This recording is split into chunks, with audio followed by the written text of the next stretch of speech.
मेरा नाम हेमंत चौधरी। किससे सवाल? सवाल है हमारे बीजेपी के प्रवक्ता जी से। टी शर्ट पे भी लिखा हुआ है अब की बार 400 पार।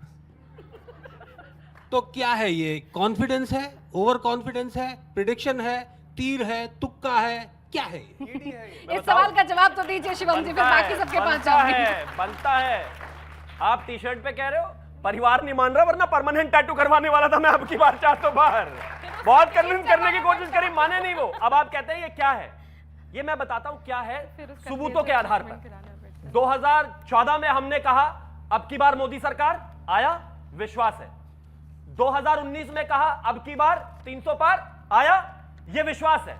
2024 में कह रहे हैं अब की बार 400 पार, फिर एक बार मोदी सरकार, ये विश्वास है। और विश्वास कहां से है? आप ही लोगों ने, आप ही भाइयों ने, आप ही बहनों ने, इस देश से ही आया है ये विश्वास। इस देश में पिछले 10 साल से काम करके ही आया है ये विश्वास। इस देश में तमाम मुद्दों को हल करके ही आया है ये विश्वास। इस देश में कश्मीर में से 370 हटा के, इस देश में से 3 तलाक हटा के, इस देश में राम मंदिर बना के, वही ये विश्वास है जो कहता है कि अब की बार 400 पार, और एक बार फिर से होगा अब की बार 400 तो फिर क्यों जरूरत पड़ रही है आपको कांग्रेस से आए लोगों की, आरजेडी से आए नेताओं की, समाजवादी पार्टी से आए नेताओं की? क्यों जरूरत पड़ रही है जब अपने आप में इतने कॉन्फिडेंट है? क्योंकि जीत जितनी बड़ी हो उतना ही बेहतर है, और विपक्षी अपने आप में जितना भी कमजोर हो उतना बेहतर है। हम क्या करें? अच्छा, अब ऐसा तो हो नहीं सकता कि हम जाके रैली में कहें कि राहुल जी को भी आधी वोट दे देना, वो तो उनको खुद ही माननी पड़ेगी। मेरा सवाल बस ये है कि किससे आपका सवाल? भाजपा बीजेपी से है।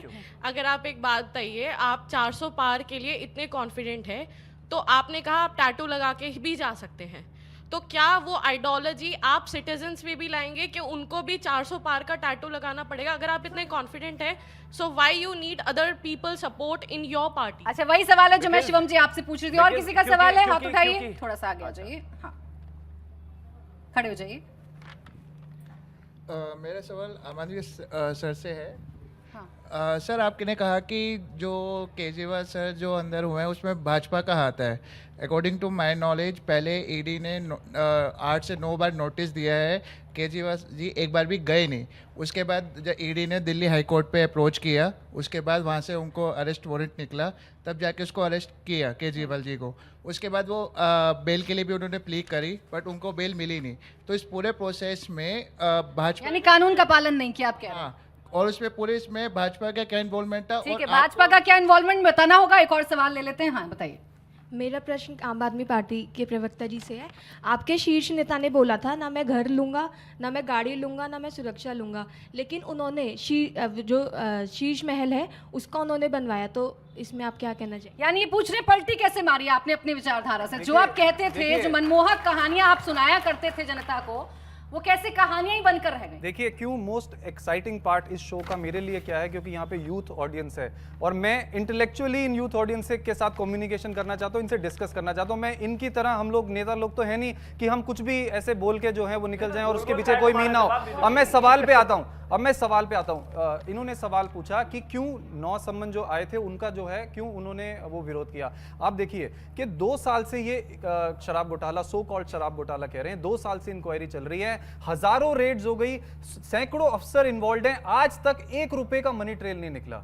और ये पहले हमारे नेताओं को जेल में बैक टू बैक डाल रहे हैं। कोर्ट इनसे पूछ रहा है कि आप जो है आप जो है मतलब इस प्रोसीड कब होगा, ये कब, ये इसमें आप नेक्स्ट कब ले जाएंगे? ईडी बोलते हैं गिव अस मोर टाइम, हमें थोड़ा और समय दीजिए। तो बस ये समय निकल रहा है। बैक टू बैक जो है ये ऐसी कोशिश कर रहे हैं कि चुनाव तक जो है हमारे नेताओं को जेल में रखा जाए। उसके बाद आपने बोला 9 सम्मन क्यों दिए? देखिए, हमने हर सम्मन का जवाब दिया। माननीय मुख्यमंत्री जी ने पूछा आप हमें सम्मन भेज रहे हैं, आप कम से कम हमें यह बताइए कि आप हमें क्यों बुला रहे हैं। आप हम कॉन्स्टिट्यूशन ऑफ इंडिया हमें राइट देता है क्वेश्चन करने का। अगर मैं आपको किसी चीज में इन्वॉल्व कर रहा हूं, आपसे कुछ पूछ रहा हूं, तो आप मुझसे पूछ सकते हैं कि आप हमें क्यों बुला रहे हैं, हमारी क्या इसमें इन्वॉल्वमेंट है। कोई जवाब नहीं आया आगे से। और जब हम देख रहे हैं कि ये बैक टू बैक हमारे नेताओं को जेल में डाल रहे हैं। आप गए थे ना कोर्ट में कि गिरफ्तारी से हमें प्रोटेक्शन मिलना चाहिए, नहीं मिलाना प्रोटेक्शन। देखिए, सेम संजय सिंह जी के केस में हाई कोर्ट का ये डिसीजन था, लेकिन हम सुप्रीम कोर्ट में गए, सुप्रीम कोर्ट ने बिल्कुल बदल दिया।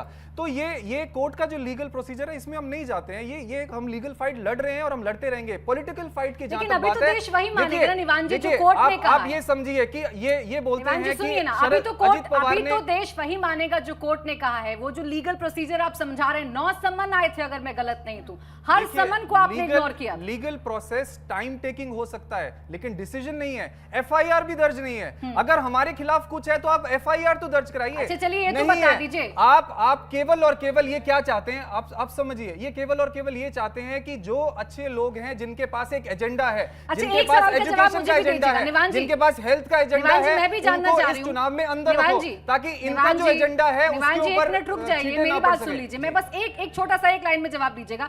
ये मैं भी जानना चाह रही हूँ, ऐसे कौन सा अच्छाई का पैरामीटर आपके पास है जो सिर्फ आपके पास है और आपके अपने नेताओं पर ही आपको नजर आता सवाल है। सब पर आप सवाल खड़े कर केवल देते हैं। देश में इकलौती सरकार है जो मुनाफे में है, ये है मेरी सच्चाई का पैरामीटर। एक सरकार जो केवल देश में है जो 14,000 करोड़ रुपए का मुनाफा करती है, सब कुछ फ्री देने के बाद, बिजली फ्री, पानी फ्री, आप जवाब वर्ल्ड दीजिए क्लास शिवम के एजुकेशन, आगे जी। World class health. भाई वो अच्छे हैं क्योंकि उन्होंने अच्छे काम किए हैं रुपए का मुनाफा और करते आप हैं, ये हमारी इसीलिए इस ईमानदारी बात का से डरकर इन्हें पैरामीटर जेल है। में डालना चाहते हैं। अच्छा बाय द वे मैं बस एक ही सवाल पूछ, आपने शीश महल पे सवाल पूछा था, जवाब नहीं दिया, पूरा घुमा दिया और कहते हैं हम नेता नहीं है। देख रहे कितना अच्छा घुमा रहे हैं, ये तो नेता नहीं है, तब घुमा रहे हैं, नेता हो जाएंगे तो पता नहीं क्या हल करेंगे। खैर अच्छा आपके घर पूरी पे बीजेपी को घुमा रखा है इस समय। चलाना नहीं है, मैं किसी के बीच में अगर ये किसी से डरते हैं नहीं, तो thank केवल you, मैं आम किसी आदमी से- पार्टी मैं से किसी के डरते बीच में हैं। नहीं- अच्छा, बैक टू बैक अरे, हमारे अच्छा, नेताओं रुक को जाइए। जेल में डाल रहे हैं और कहानियां सुना रहे बिल्कुल, निवान हैं। जी, अगर अब ये उनकी किसी से बारी है डरते ना। हैं बीजेपी वाले तो केवल आम आदमी अच्छा पार्टी ठीक से है, आपका डरते हैं। पॉइंट आ गया, क्यों पॉइंट आ डरते गया हैं? भाई, आम क्योंकि आदमी हम पार्टी का ईमानदारी पॉइंट आ गया राजनीति कि करते हैं, भारतीय आप याद जनता पार्टी रखिएगा। डरती अगर है कोई युवाओं की आम राजनीति आदमी करता पार्टी है से। तो अब आम मुझे आदमी जवाब पार्टी लेने करती दीजिए है। निवान जी प्लीज, आप डरते हैं इनसे, मैंने भी बोल दिया इनको डरते हैं मालूम आप। है जन्नत की हकीकत, लेकिन दिल बहलाने के लिए गालिब ये ख्याल भी अच्छा है। सीट 0 है इनकी, हम इनसे डरते हैं। 303 वाले 0 सीट है इनके, आपको बताइए दिल्ली पूरे में देश में स्कूटर हम में इनसे ले डरते आए हैं। हम। अब रुकिए जरा प्लीज, इनको बीच दिल्ली में में नहीं। स्कूटर में लेके आए प्लीज निवान हैं। जी, बीच प्लीज, में नहीं, निवान जी, दोस्त, देखिए, चर्चा प्लीज खराब बीच में नहीं, प्लीज बीच में नहीं। दूसरा, आप सभी बहनें यहाँ पर बैठी हुई हैं, आप मुझे एक चीज बताइए, आपको जवाब देना पड़ेगा। आप सब अपने घर में हेयर ड्रायर यूज करती हैं ना? करती है कि नहीं करती है? आवाज प्लीज बोलिए ना, करते हैं कि नहीं करते हैं? अरविंद केजरीवाल इतने ईमानदार आदमी है, घर तो 100 करोड़ का बनाया ही बनाया, जिसमें एक टॉयलेट बनाया 7 करोड़ का। और छोड़ दीजिए उसको, टॉयलेट में जो सीट होती है वो ठंडी रहनी चाहिए, गर्म रहनी चाहिए, वो भी रिमोट से ठीक होती है। और तो और छोड़िए, उसमें उसमें ड्रायर लगाया हुआ है सूखने वाला। अरे भैया, या आम आदमी अपने बाल सीधे करने के लिए ड्रायर इस्तेमाल नहीं कर सकता, ये झूठ टॉयलेट फैलाते रहेंगे तो मुझे बीच और में ये रोकना ईमानदार पड़ेगा। है जी। अगर मैं बीच में ईमानदार है, बोलूंगा तो आप पक्के बोलोगे ईमानदार बीच में है। बोल रहे हैं। और ये मैं नहीं कह रहा हूं, गुजरात न्यूज़ चैनल में ने कहा है। गुजरात मतलब में ये इतनी माननीय ईमानदारी की मुख्यमंत्री जी प्रतिमूर्ति के है, गुजरात बताइए। में अच्छा, हमारे देखिए, बाल स्कूल टेढ़े दिखाना मेढ़े हो पड़ता है गए तो ड्रायर टेंथ ना का होने स्कूल की दिखाते वजह हैं, से। इनके पास इनको देखिए, दिखाने के लिए बताओ स्कूल कमाल नहीं है। है।